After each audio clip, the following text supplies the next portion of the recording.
We are getting new information on the round of airstrikes Russia launched this morning against ISIS in Syria. Russian President Vladimir Putin says his air force is supporting the Syrian government in its operation against the terror group, though he added that Russia is not going to, quote, plunge into this conflict head on. Let's get straight to our senior foreign correspondent, Mark Phillips. Mark, what is the latest?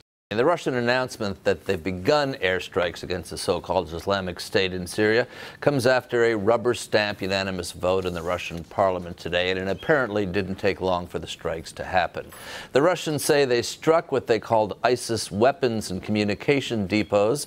And we have a couple of videos from Syrian anti-government groups, neither of them known actually to be connected to Islamic State, but they do show damage caused by airstrikes. And the groups say the fighters were Russian as they flew in a kind of formation which the Syrian Air Force, which also bombs them, doesn't use. But from these videos, it's not really possible to tell positively whose planes they were.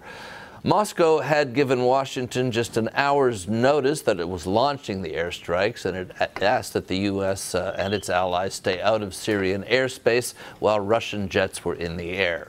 The U.S. responded by saying it would not change its operational plans. The Russian buildup has been visible in Syria over the past few days. It apparently flew its fighters in by using transport planes as a radar shield. And Russian jets and helicopters have been seen in satellite pictures and by a European news crew.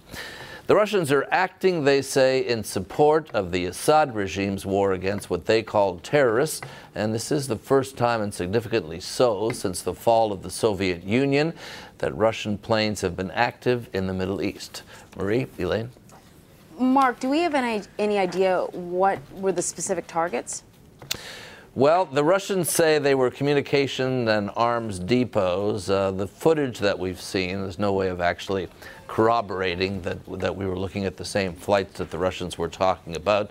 But it showed bombs landing both in residential areas held by rebel groups and also in an area where one rebel group appeared to have a military position. The commander of that group, we see in that video as well, describes the plane saying he knows they're Russian because the Syrians don't fly in the same kind of way, in the same kind of formation. It's very tough to tell, certainly from this distance and certainly from those videos, exactly what they struck. There'll be counterclaims about that. All right, Mark Phillips, thank you.